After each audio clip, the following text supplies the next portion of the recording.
इस मुल्क में अस्पताल वो जगह होनी चाहिए जहां जिंदगी बचती है, ना कि वो जहां मौत के बाद भी पैसों की पर्चियां थमाई जाती हैं। गाजियाबाद के वैशाली इलाके में वाक़ एक निजी अस्पताल से एक इंतहाई अफसोसनाक और शर्मनाक वाकया सामने आया है।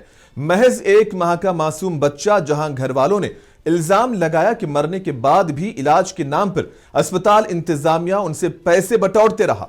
अस्पताल ने मौत के बाद भी कई घंटों तक बच्चे के इलाज का दावा किया और इस बहाने से मजीद रकम तलब की।